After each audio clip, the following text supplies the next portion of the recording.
Bueno, comenzamos inmediatamente porque ya tenemos una comunicación telefónica en línea. Estamos en contacto telefónico con el diputado nacional por la provincia de Formosa, el diputado Fernando Carvajal, porque la Cámara de Diputados de la Nación ayer empezó una sesión especial alrededor de las 11:30 y después de 14 horas de sesión aproximadamente, aprobaron por una mayoría abultada una nueva fórmula de movilidad jubilatoria, y esto realmente fue la noticia en la jornada de hoy. Diputado Fernando Carvajal, ¿qué tal? ¿Cómo le va? Buenas noches. Buenas noches, Liliana. ¿Cómo estás? Un gusto. Muy bien. Bueno, fueron aproximadamente 14 horas de sesión.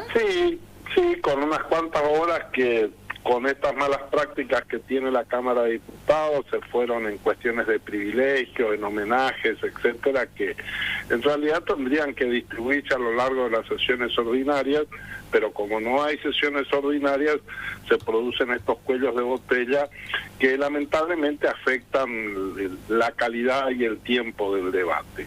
Así que fueron aproximadamente 5 horas de todas estas cuestiones y después exactamente unas 7 horas de debate ya específico sobre el tema para el cual la bancada de la Unión Cívica Radical había pedido la sesión, que eran los dictámenes de las fórmulas de actualización previsional que habían sido discutidos también en la Comisión de Asuntos Previsionales, que también preside el radicalismo, y que es lo que posibilitó que hubiera un dictamen para poder avanzar en este tema tan importante para intentar que los jubilados estén un poco mejor de lo que están actualmente.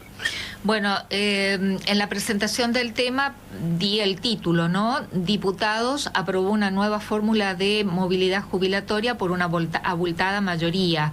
Ahora los números fueron 160 votos afirmativos, 72 negativos y 8 abstenciones. Realmente podemos decir que se juntaron distintos bloques de la oposición y lograron estos 160 votos afirmativos. ¿Qué lectura tiene esto, diputado Carvajal? Mira, yo creo que esto fue un triunfo de la racionalidad, del sentido común y de la prudencia.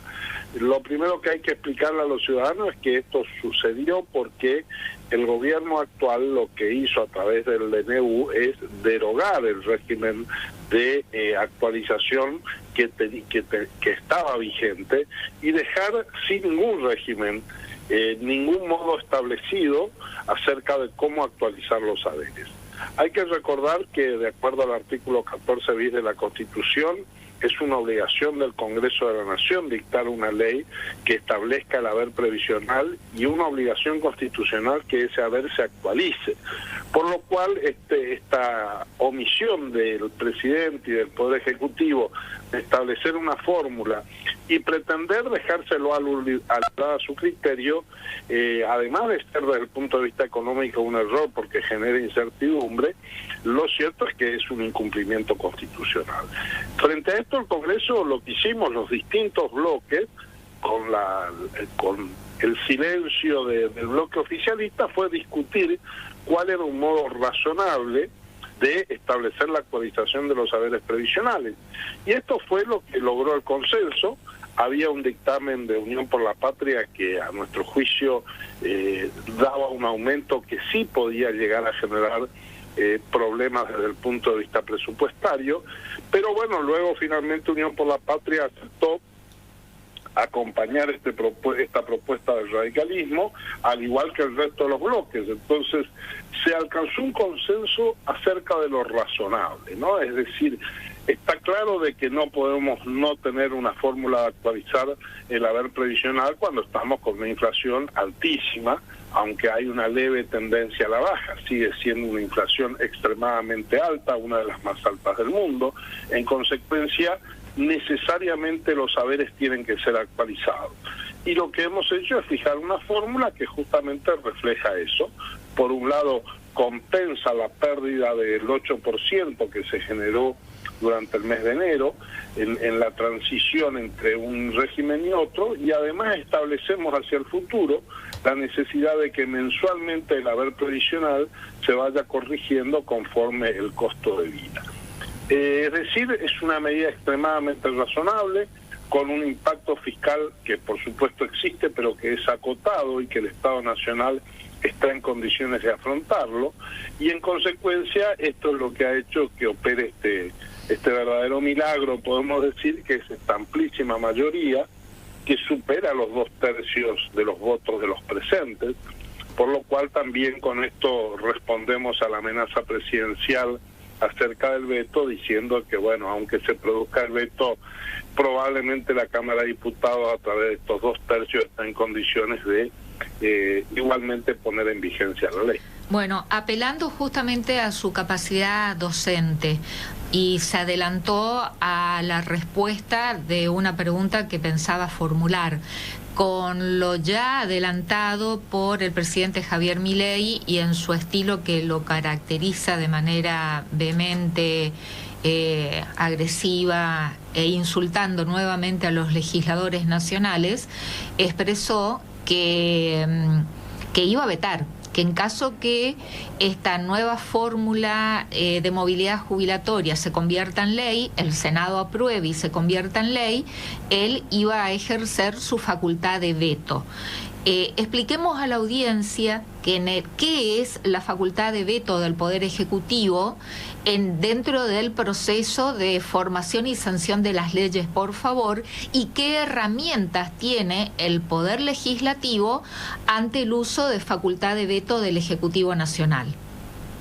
Sí, a ver, contrariamente a lo que se cree, el Poder Ejecutivo tiene participación a través de lo que en la confección de las leyes, a través justamente de este poder de veto. Es decir, la facultad que tiene el presidente es que una vez que las dos cámaras han terminado la discusión de una ley, han dictado esta ley, el presidente decir esto lo veto y ejerce ese poder de bloquear la ley. No la puede modificar, ¿no es cierto? Pero sí puede decir esta ley no va a entrar en vigencia. Esto es una facultad constitucional que ha sido poco utilizado en general. También se le ha reconocido la facultad a los presidentes del veto parcial, es decir, de tomar alguna parte de la ley y esto vetarlo y que el resto continúe vigente. Pero es una facultad extraordinaria, que de todo modo hay que decir que en esto tenemos un antecedente bastante feliz, porque fue... Y en la misma Cristina temática, Fernández, ¿no? En la misma temática, exactamente. En su momento, la oposición durante el segundo gobierno de Cristina Fernández de Kirchner logró aprobar una ley que establecía el 82% móvil en las jubilaciones, y esto fue vetado por Cristina Fernández de Kirchner, ¿no? Digo, estas vueltas y estas paradojas que tiene la historia, no vaya a ser cosa que se termine Milei y Cristina haciendo exactamente lo mismo, ¿no? Pero bueno, esperemos que esto no pase. Yo creo que al presidente, lamentablemente, y lo digo con dolor, no se lo puede tomar demasiado en serio, porque puede ser solamente una bravuconada o puede ser que igualmente lo haga. Bueno, pero en caso que cumpla con su amenaza, ¿no? Y vete primero que el Senado dé la medida de sanción respectiva, que se convierta en ley y que Javier Milei vete esta nueva fórmula. ¿Qué herramientas tiene la Cámara de Diputados ante el veto presidencial? Bueno, frente al veto presidencial, la Cámara tiene la posibilidad de insistir, ¿sí? Y en caso de que esta insistencia fuera por más de los 2/3, puede la ley igualmente ser promulgada. Entonces digo, también esto es una situación bastante extraordinaria, pero la posibilidad siempre existe. Es decir, diputados necesita 2/3, una mayoría agravada para sostener lo que aprobaron, o necesita más de 2/3 para sostener, en este caso particular, la modificación a la fórmula. Los 2/3 se requieren en ambas cámaras, es decir, el proyecto volvería a la Cámara de Diputados, tiene que conseguir ahí los 2/3 y volvería y pasaría otra vez al Senado y tiene que obtener los 2/3. Esto, digo, es bastante raro, pero en este caso no lo es, porque lo cierto es que en diputados, con este número que vos acabas de dar, de 160 votos afirmativos y 75 negativos, queda claro de que superó los 2/3. En consecuencia, esto es un freno que el presidente tendría que tomar en cuenta, porque el Congreso, obteniendo esta mayoría, estaría en condiciones igualmente de imponer la vigencia de la ley. No sabemos todavía, por supuesto, en el Senado qué va a pasar, pero si se repitiera desde el punto de vista político el posicionamiento que se dio en la Cámara de Diputados, es altamente probable que también se consigan estos 2/3. Y si la ley va con los 2/3 de las dos cámaras, sería una torpeza política más del presidente pretender invalidarla. Pero digo, más allá de estos vericuetos jurídicos, la verdad es que el presidente va a tener que reflexionar muy bien sobre esto, porque, reitero, es una ley extremadamente prudente y criteriosa la que hemos aprobado. Había un dictamen de mayoría de Unión por la Patria que era mucho más amplia en cuanto al beneficio que se le quería dar, que por supuesto nos gustaría que fuera así.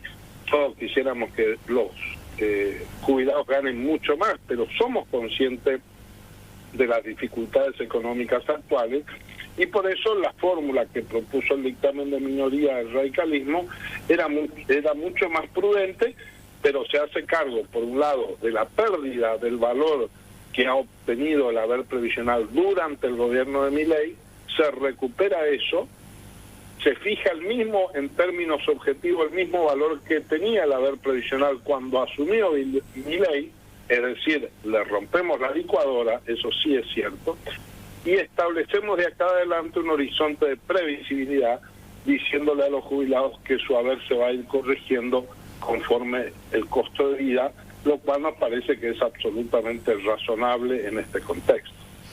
¿De dónde surgirán? A ver, el objetivo del presidente que lo obsesiona es el famoso equilibrio fiscal, que lo está logrando, lo anuncia con todas luces, lo está logrando con exclusión, ¿no? Y sacrificando, por ejemplo, al sector que estamos tratando, que la variable de ajuste viene siendo el sector de jubilados.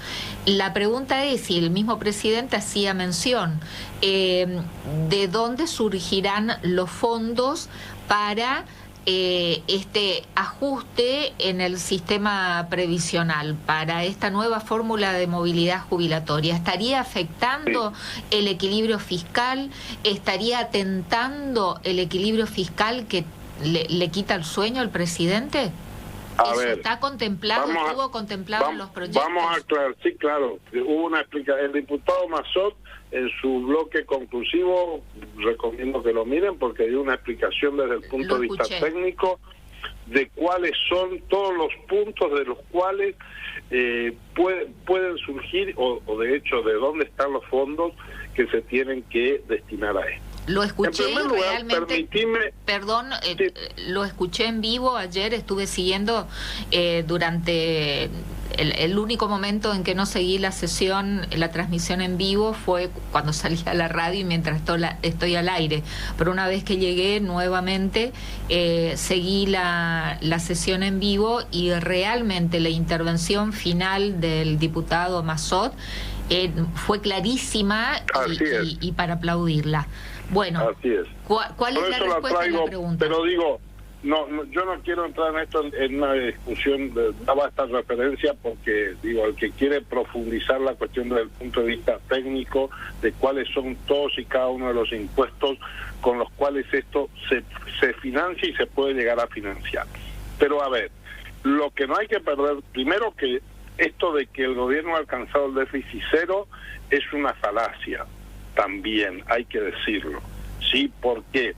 Porque si yo tengo parado una obra pública, y en este mes no le pago nada y no gasto nada, no quiere decir que no esté generando déficit fiscal. porque esa obra que está parada, por el solo hecho de estar parada, está generando un costo. Que yo lo esté pateando para adelante no quiere decir de que no esté teniendo un costo que en algún momento lo voy a tener que pagar. Digo esto porque si no, a ver, Milei lo que está haciendo es, agarró y dijo, este mes no pago la luz, no pago el alquiler de la casa, no pago la tarjeta de crédito y comemos la mitad de la comida. Y entonces decimos, bueno, bárbaro, a mí la plata me alcanza. Pero esto no es así, porque el mes que viene voy a tener que pagar la tarjeta con los intereses y la luz con los intereses o me van a cortar la luz. Digo, esta es la falacia de esta construcción que hace el presidente sobre el déficit cero. Más allá de eso, todos dijimos en la sesión de ayer, todos los bloques, que se comparte la necesidad de alcanzar el déficit cero.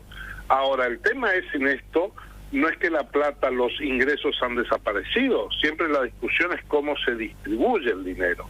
Y permitime darte un ejemplo muy concreto, porque ayer también a la mañana hubo una reunión donde se reunieron los intendentes del interior en la Comisión de Transporte, en la cual participé, y ahí quedó claro lo que venimos también denunciando, y es que, por ejemplo, todo lo que tiene que ver con el subsidio al transporte, que son muchos miles de millones de pesos. ¿Qué hizo Milei? Se lo dejó todo para el AMBA, es decir, para la Ciudad Autónoma de Buenos Aires y para el Gran Buenos Aires. Y al interior le dio 0 pesos. Entonces, claro, cuando vienen los intendentes y dicen, bueno, a ver, que necesitamos algún tipo de respaldo porque nuestro sistema de transporte está en crisis. En Formosa estamos hace más de 80 días sin ningún tipo de transporte público. Imagínate lo que es para los chicos que tienen que ir a la escuela, para las personas que tienen que ir a trabajar. Entonces, ahí que te dicen, bueno, no hay plata. No es cierto. No es cierto que no hay plata. Plata hay, pero alguien decidió que esa plata se quede todo en Buenos Aires.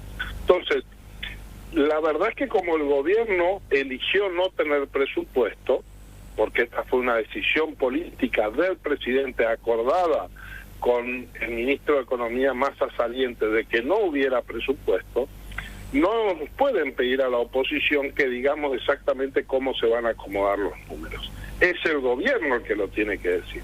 Nosotros, a través de la aprobación de esta fórmula, lo que estamos diciendo es, cumplimos con la obligación constitucional de asegurar un salario, un haber previsional que cubre la canasta mínima indispensable para que la gente que percibe un haber jubilatorio pueda sobrevivir. No se le regala nada, sino que solamente se reconoce lo mínimo que es indispensable. Ahora, el Poder Ejecutivo tendrá que ver cómo acomoda los números, de dónde saca lo que haga falta para cubrir esto que es un gasto imprescindible. Hay muchos sectores que están recibiendo beneficios que hay que ponerlos también en tela de discusión. Bueno, para aquellos que les interesa el tema pueden buscar en Google o en YouTube la intervención del diputado Nicolás Massot, que a mí, digamos, me separa, tengo una diferenciación desde lo ideológico, pero ayer me sorprendió la claridad, la solvencia, y realmente era para aplaudirlo, y de pie, de golpe me vi aplaudiéndolo en la intervención final que tuvo antes de la votación. Fue muy claro. ¿Sabes por qué, Liliana? Porque esto no es una cuestión ideológica, esto es una cuestión de sentido común. Totalmente. No estamos hablando acá de que no le estamos pidiendo al gobierno que invente nada. Estamos hablando de cuestiones muy básicas y muy obvias de sentido común, que en un contexto inflacionario vos tenés que tener una fórmula jubilatoria, aparte de que es un mandato constitucional, es una cuestión de sentido común. El gobierno se preocupa porque los mercados ahora están con problemas. ¿Cómo no va a haber problema en los mercados si el gobierno contribuye a la incertidumbre? Si no dice cómo va a actualizar las jubilaciones y en consecuencia cuánto va a gastar o no va a gastar. Nosotros ahora fijando una fórmula previsional, esto es un instrumento que casi te diría es imprescindible para el gobierno, que tiene que estar en un mes más empezando a armar el presupuesto del año que viene, porque en el mes de septiembre tiene que estar ingresando al Congreso el presupuesto de la Nación. Entonces, en esta fórmula, el presidente va a tener, y todo el equipo económico va a tener un modo serio y real de establecer y calcular cuál va a ser el gasto previsional del año que viene. Si no, es una cosa que queda absolutamente en el aire y todo eso genera incertidumbre y todo eso afecta a los mercados. En el debate de ayer, ¿salió el tema del Fondo de Garantía de Sustentabilidad del ANSES, diputado Carvajal? Sí, este es un tema de discusión bastante fuerte, de hecho era uno de los puntos de diferencia que había en cuanto al uso del Fondo de Garantía para pagar las obligaciones que tiene el Estado Nacional con las provincias cuyas cajas no han sido transferidas. La verdad es que en esto Unión por la Patria... ¿Lo perdimos? Cual parece que no hay que tocarlo, pero hay que decir que durante el gobierno anterior sí se tocó para muchos programas que no tenían que ver con los jubilados. Esto claramente es una contradicción. La verdad es que a mí, si el Fondo de Garantía se utiliza para pagar deudas del sistema previsional, me parece que no tiene mucho sentido que yo tenga un montón de plata ahorrada en mi casa y le esté debiendo plata a las cajas provinciales o no le estemos pagando a los jubilados que han obtenido sentencias firmes. Pero bueno, hay ahí una discusión de estas que a veces el kirchnerismo le gusta mucho, que es discutir sobre la base de relatos y no de realidades. El Fondo de Garantía de Sustentabilidad es un inmenso masa de dinero que el Estado tiene para cubrir desequilibrios, y si este es un momento de urgencia donde claramente y esos fondos van para el sistema previsional, yo no sé por qué hay esa resistencia tan marcada a que se utilicen esos fondos para esa finalidad. De todos modos, fue un tema que se discutió, se acordó, se estableció que no se va a utilizar para lo que son las deudas de las cajas previsionales, y de esta manera la cuestión se salvó, pero bueno, es un tema que me parece que hay que seguirlo discutiendo hacia el futuro. El tema del FONIT, del Fondo Nacional de Incentivo Docente, y el tema universitario, presupuestario, sí. ¿Para cuándo quedó su tratamiento? Mira, ¿se estableció una fecha?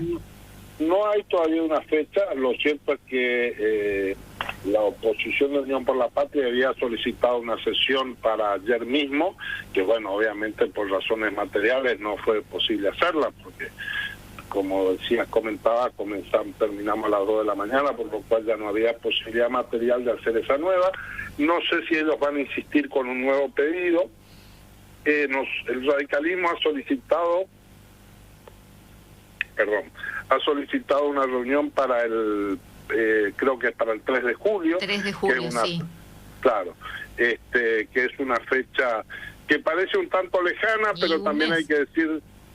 Sí, pero también hay que decir de que tenemos en el medio una semana de que no va a haber prácticamente actividad, porque es feriado lunes del 17, 20, jueves 21. Y viernes, exacto, sí. Exactamente, 2 días esa laborales. Semana va a estar media complicada, por lo cual digo, parece una fecha un tanto lejana, puede ser que se haga un poco antes, pero bueno, la decisión de que este es un tema que hay que discutirlo está.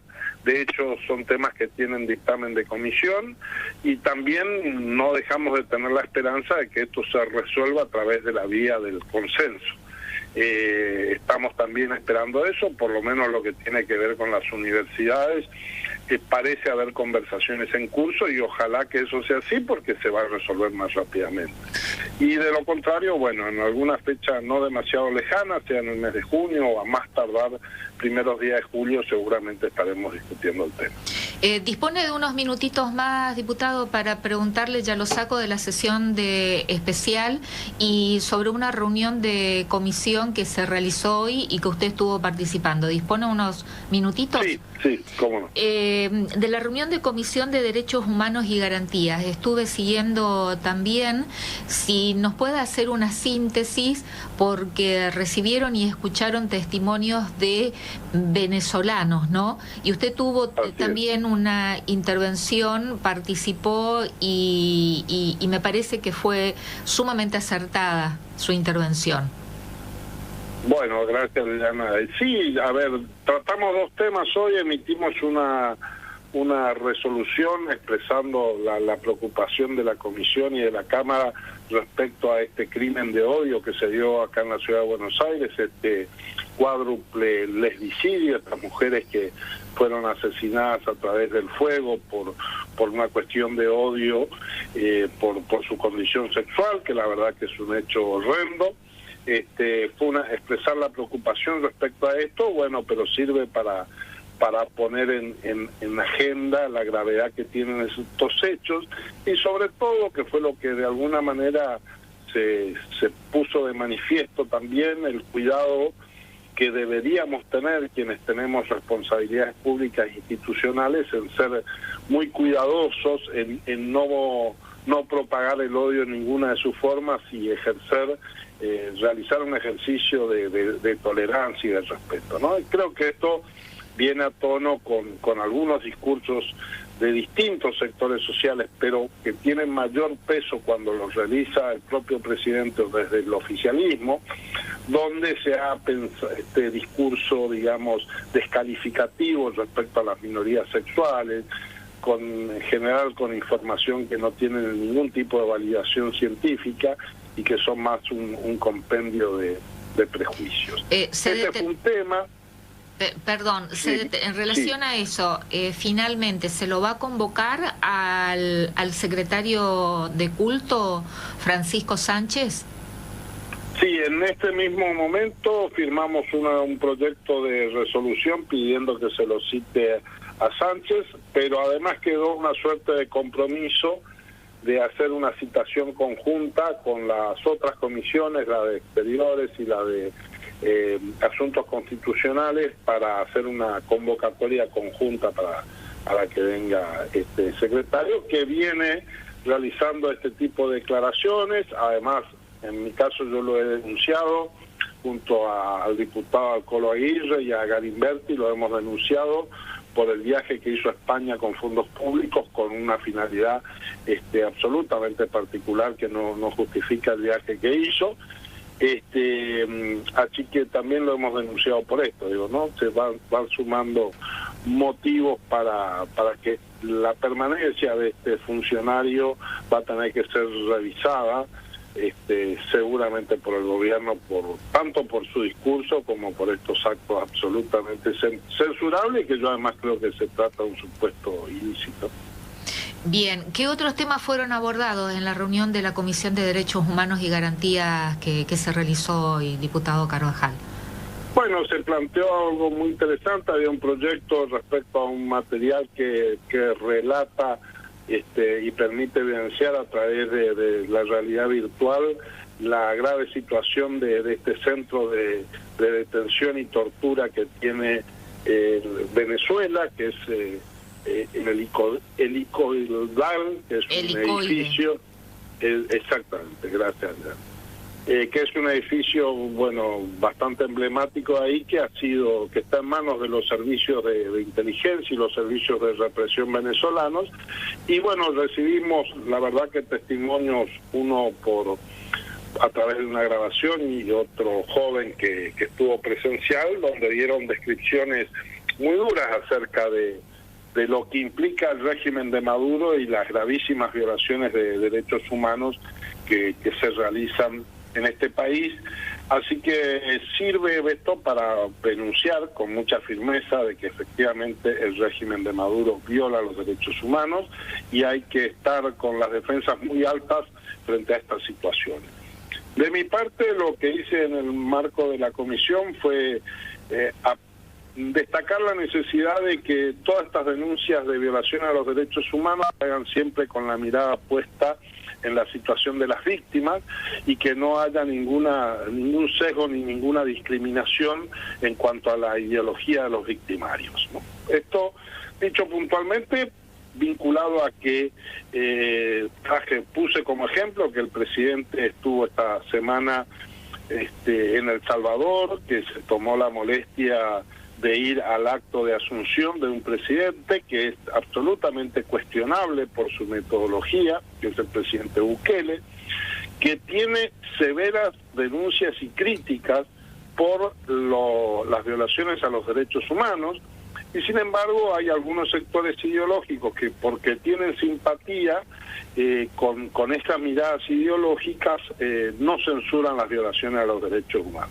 Y esto pasa también desde el otro lado, ¿no? Es decir, quienes tienen simpatías políticas por ahí o sienten afinidad con el régimen de Maduro, también prefieren mirar para otro lado cuando se denuncian violaciones a los derechos humanos. Los dos extremos, entonces, ¿no? Los dos extremos que lamentablemente tergiversan lo que debería ser y tergiversan lo que nosotros entendemos que es la lucha por los derechos humanos, que, reitero, el concepto central es, si ponemos la mirada en las víctimas y nos solidarizamos ahí, sea quien sea el victimario, nos tiene que generar el mismo nivel de repudio. No sucede esto la mayoría de las veces, y por eso me pareció importante decir esto, ¿no? Que así como repudiamos las violaciones de los derechos humanos de el régimen izquierdista, pseudo izquierdista de Nicolás Maduro, con igual énfasis tenemos que repudiar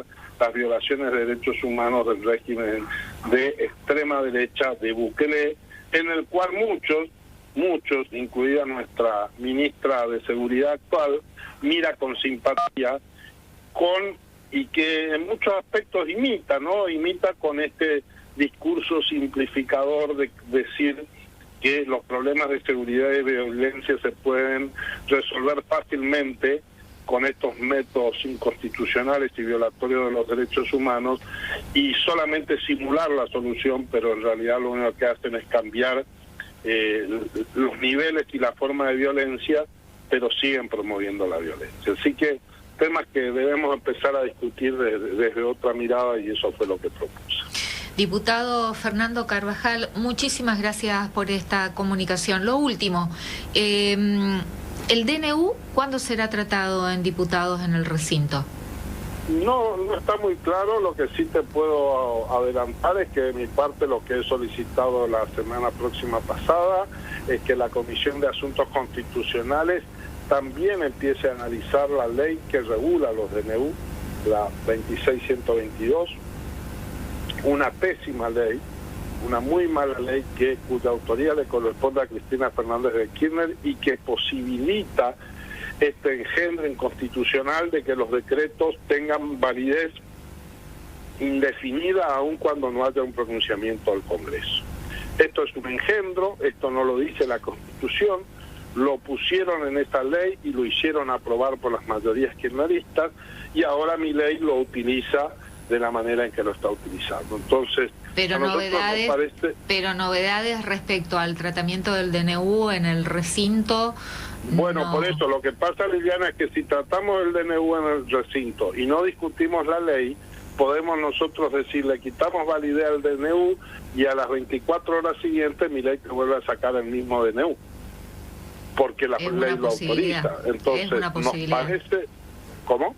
Es una posibilidad, digo, sí. Claro, entonces a nosotros nos parece necesario discutir las dos cosas. Estamos dispuestos a discutir el DNU, pero también nos parece que es oportuno tener una discusión sobre la calidad institucional de este país y decir, el problema es que el presidente abusa de sus facultades, pero también el problema es que por una mirada partidaria mezquina o de pensar que iban a estar siempre en el poder, se adoptó un régimen legal que verdaderamente no tiene nada que ver con el espíritu constitucional. Como parece haber nuevos vientos, esperamos que ahora sí logremos constituir una mayoría que nos permita revisar el DNU, sacar lo que está mal, pero también revisar la ley y poner límites para preservar el funcionamiento del Congreso y poner límites a este presidente y a los presidentes que puedan venir en el futuro. Diputado Fernando Carvajal, muchísimas gracias. Ahora sí, lo liberamos. Que tenga usted buenas noches. Ha sido un gusto. Buenas noches, Diana. Saludos a Corrientes. Muchas gracias. El diputado nacional por la provincia de Formosa, que integra el bloque de la Unión Cívica Radical, Fernando Carvajal, informándonos sobre la sesión que comenzó ayer en la Cámara de Diputados alrededor de las 11:30 y terminó hoy aproximadamente a las 2 de la madrugada, que con una abultada mayoría constituidas por diputados de distintos bloques de la oposición, aún aquellos que se denominan dialoguistas, lograron 160 votos afirmativos para aprobar esta nueva fórmula de movilidad jubilatoria, 72 votos negativos y 8 abstenciones, que da una holgada mayoría, pero además logran y superan los 2/3, que en caso que esta ley, este proyecto, que ya tiene media sanción de diputados, en caso que sea aprobado por la Cámara de Senadores de la Nación, se convierta en ley y el presidente cumpla lo de que de manera tan vehemente ya salió a anunciar que estaría vetando, bueno, la Cámara de Diputados, de mantener esta abultada mayoría que supera los 2/3, puede insistir con lo que ha aprobado, y de la misma manera la Cámara de Senadores sostener esta nueva fórmula de movilidad y jubilatoria, desestimar el veto presidencial y que efectivamente sea una ley. Todo esto es el mecanismo establecido constitucionalmente. Y después también lo que hacíamos mención, me pareció interesante hoy, estuve siguiendo la reunión, mejor dicho, de la Comisión de Derechos Humanos y Garantías, que está constituida por diputados de distintos bloques, cada uno con su identificación ideológica. Y se dio un debate interesante en la materia, los distintos proyectos que se analizaron y que lo explicó el diputado Carvajal, y su intervención al respecto por este proyecto de declaración presentado, creo que por la diputada radical Banfi, si no me equivoco, y Karina Banfi, un proyecto de declaración repudiando lo que está ocurriendo en Venezuela, en este centro de detención y de tortura denominado el Helicoide, ubicado en la ciudad de Caracas, Venezuela, y el testimonio de uno de los venezolanos que fueron escuchados y el que concurrió ahí a la reunión de la comisión en diputados fue realmente muy fuerte. Pero la intervención del diputado Carvajal me pareció muy oportuna, porque señaló esto, que lo explicó tan claramente él recién. No solamente atender los derechos humanos de acuerdo, a ver, hay una violación en los derechos humanos en prácticas de determinados mandatarios, como en este caso estamos hablando de Nicolás Maduro en Venezuela, y por algunos sectores políticos e ideológicos esto es observado y por otros no. Aquí la vara tiene que ser la misma, ¿no? Y el diputado Carvajal mencionó respecto a la visita presidencial del presidente Javier Milei y comitiva en el país El Salvador, que fue con la asunción en el nuevo mandato que fue reelegido y por una amplia mayoría de su pueblo, Nayib Bukele nuevamente como presidente de El Salvador, un país que está siendo señalado por organismos internacionales también en una clara violación a los derechos humanos, aunque haya sido elegido también por una abultada mayoría del electorado de su nación. Lo mismo pasa con Nicolás Maduro, también es elegido con todas las observaciones y críticas que tiene en relación al manejo justamente del sistema electoral, pero también es elegido por una mayoría de su pueblo, con todas las detracciones y todo lo que ya conocemos que tanto se lo observa en contra de propios y también por organismos internacionales en materia de derechos humanos. Con El Salvador pasa algo similar. También ese país y su presidente está siendo observado por organismos internacionales de derechos humanos, también por violación a los derechos humanos. Y me pareció importante y oportuno que el diputado Carvajal hiciera ver esto en la reunión de la Comisión de Derechos Humanos y Garantías que se realizó hoy en horas de la siesta.